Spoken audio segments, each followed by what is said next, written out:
What's up, everyone? Welcome to Birminology on Lettermen Row. I am your host, Jeremy Birmingham, joined today by Ohio State 2021 defensive back commitment Andre Turrentine from Nashville, Tennessee, Ensworth High School. Andre, how are you, man? It's been a few months since we've spoken to you. How is life? I'm good. Life is good right now. Taking it day by day, trying to figure out if we're gonna have a season or not. I'm pretty confident in us having a season right now. Ready to get back up to Columbus and see my team and my teammates. What's the state of Tennessee doing right now? What are they saying about your season? Because obviously every state around the country seems to be one or the other, and I can't keep up. So they just confirmed us having a season maybe like 4 or 5 days ago. Right now we're working out. It's no contact right now. We're just going through workouts, splitting up into smaller groups. Like, we're still lifting and everything, doing our agility work. We're doing our practices, but our practices are not normal. They're like abbreviated, and we're not at contact. We're just like kind of running plays, going through stuff. It feels like it's like more of a June feel, and what we're doing is not more of a, like, we're not in pads or anything. We just got in helmets today. So how has this last 4 months? I mean, it's kind of crazy. I mean, you committed basically at the exact same time that the COVID-19 pandemic started. So, I mean, you sort of like the poster child for that, because you committed on like the 13th or something like that, and then everything shut down. Like, how have you been handling it? Since I committed, it doesn't really affect me. I know it sucks not being able to get back up and seeing those guys and seeing the team and seeing the facilities and seeing the coaches. Yeah, that sucks, but I stay in constant contact with those guys all the time. So, I mean, it didn't really affect me and scare me too much, but it did affect me as if, like, high school season, we didn't know what we were going to do for a long time. And I know usually in May we're starting spring ball, but we didn't get to do that. And it sucked because, like, a lot of stuff was shut down. Like, it was hard to get workouts. It was hard to get facilities. It was hard to do a lot of things that we were comfortable with doing when nothing was going on. So I know I committed as soon as it started. I think I couldn't have chose a better time, because I know that now a lot of kids are scrambling around trying to figure out what schools to go to. And a lot of these schools are lacking a lot of film on these guys because of Corona and the pandemic or whatever, and not been having camp season kind of affected a lot of stuff as well. So, yeah, that's kind of how I've been dealing with it. Not too much different, just kind of adjusting to how the world is adjusting to the pandemic and everything. As for you, I mean, as a young guy, a football player, you're used to the risk of the sport. Obviously, you know what is part and parcel to the game of football. Is there any sort of reluctance on your part or guys that you know about getting back on the field and getting, back to normal? Or are you guys like beating your heads against the wall saying, hey, why are we still delayed? I think I'm kind of with the second option. I know that it's not safe right now. And I know that there's a lot of things that has to happen for us to comfortably go back to playing football. And I know a lot of those guys are scared about playing football, whether it's college, whether it's the NFL, and high school included. So I know a lot of guys are scared about going back. But me personally, I love football. I love the sport, and I just want to play. But I know that people can get sick and people can die. So I am kind of reluctant and careful with the things that I do. But at the end of the day, like, I want to play football. And I know a lot of guys feel the same way, but with everything going on right now, you just kind of have to take the precautions and go through what you need to do so we can go back safely. And you mentioned, Andre, the fact that this summer you missed the opportunity to get to Columbus. You guys, normally even Ohio State commitments would get up and camp just to work out with the coaching staff to kind of give them an opportunity to evaluate you in person a little bit further. You missed out on the big June 12th weekend that was supposed to be like the major official visit weekend. Mm-hmm. How has that impacted the way that you and your class are bonded? I mean, do you think it's hurt you guys at all, or how are you making up for that? For sure, it hurt us not being able to be in person with those guys and getting that personal connection. But we stay in contact every day. We talk every day and joke around, chop it up. So it's not hurting us too much. But I know that a lot of us want to be up there, and that weekend we all planned to go up there at the same time and with our families, and we were supposed to bond. But us not being able to go up there and have to do Zoom meetings and stuff like that to bond has kind of set us back. But I know that the kids in this class and the families in this class are really committed to Ohio State, and they really love what we got going on. So I think that when it's time that it'll happen, I know that this is happening all over the country. So other schools are experiencing the same thing. So I'm not really too worried about us clicking. And I know the guys in my class, and I like them, and they're all wonderful guys. So I'm not too worried about us not. Have you been customizing your Zoom background? Do you have like a go-to Zoom background behind you that like is yours? I'm not kind of into that kind of stuff. I'm kind of just a business, straightforward guy. So I know that a lot of guys have crazy Zoom backgrounds. Like people have beach backgrounds. One of the coaches have a straight Ohio State background. It's like of the city or whatever. So I know a lot of guys do those things, but I have it for school and I have it for the college meetings. So I'm not really into that kind of stuff. I'm just straightforward, I guess. Now, I'm curious with you, Andre. You're a guy again. You committed 4 months ago, almost 5 months ago now. You almost make no attempt at getting attention on social media. The only time I think I ever see you tweet anything is when you put out a steak emoji or something like that, because the class is doing it. You have a group of defensive backs, 6 defensive backs committed, but you know you're kind of quiet. Do you ever feel like you're overlooked, or is it something that you don't really care about because you know where you stand with the coaches and how they feel about you? Well, I obviously know how I stand, how much I mean to this coaching staff and mean to this class and this team.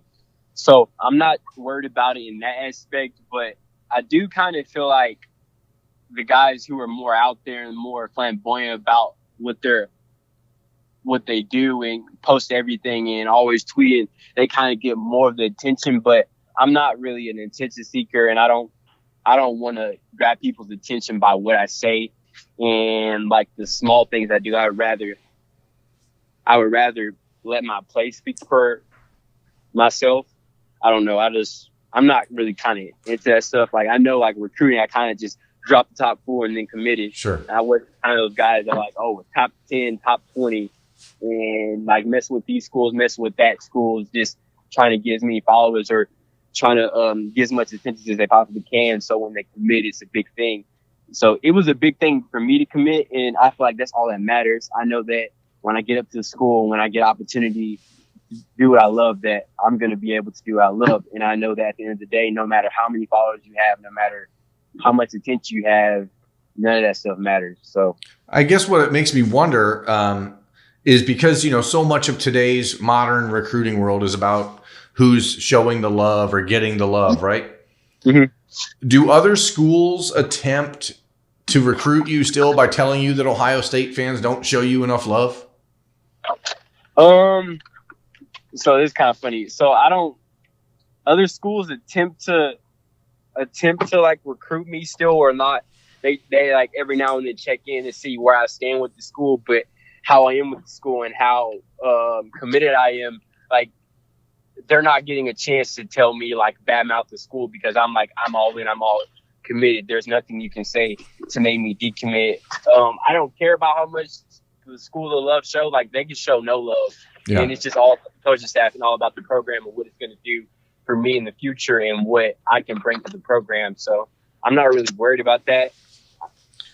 I'm interested in this because we went through this whole big thing the last 2 weeks with Jordan when Jordan Hancock committed about the idea of negative recruiting. Like, you know, do you have any examples? I don't want you to name names or name the school, but during your recruitment, was there any one school or 2 schools, or was it a regular thing where schools were kind of focused on other negatives about your, you know, choices, or was everyone pretty much straight up?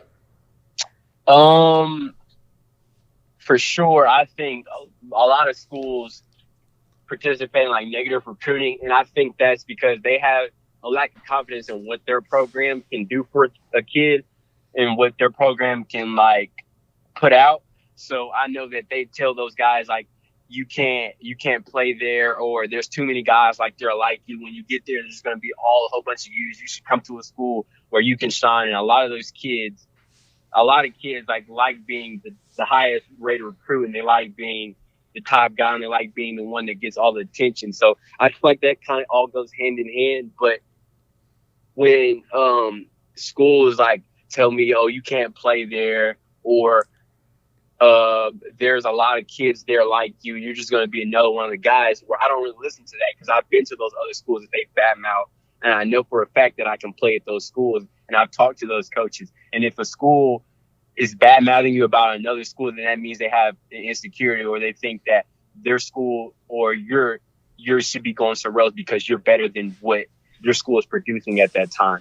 So I don't think that. I know a few schools have done it who are schools that do not need to do that, and they still did it as well. So I don't know why schools do it. I guess they just throw out anything they can throw out to get a kid. But I know that schools do it, and they have done it to me. I just kind of like just sit there and look at them. I don't really care about that stuff. Because it almost always comes back as a negative on that school, right? I mean, it's not. It's like, why would you tell me I can't play somewhere else when you play that team? Like, that doesn't make sense. Like, if you want me to come to your school and you tell me you can't play there, there's too many guys there, there's too many kids that are better than you, then why would I come to your school and we're playing them? Like, do you just expect to get beat every year? Like, how do you expect to get kids that way? But they do. So I don't know. I guess it works for it must work enough because schools continue to do it, right? Yeah, it's for sure. What are you hoping to accomplish this season? I mean, whenever you get back to playing normal football, where's the next step for you as a football player? Like, what's going to be the elevation of your game this year? Last year, I think that I didn't show enough, and I think that I didn't show enough of what I can do, and I'm a lot more comfortable in the game now. I feel like I can have a breakout season, not in the fact that like just putting film out there, just statistical. I know that like with our schools, we have a lot of athletes and a lot of those guys that are going to college, and a lot of those guys are like have been there. And the school that I am in, and like the program I am in or was in, that we believe that every kid should like have an equal opportunity to play. Yeah. I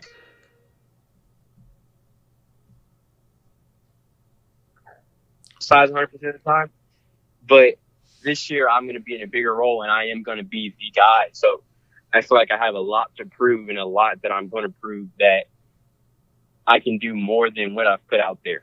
Are you going to be playing corner? Are you playing safety? Are you playing the linebacker spot? Where they got you moving around? I'm playing safety, but I know like all the spots, so I know I'm going to be like all over the defense this year.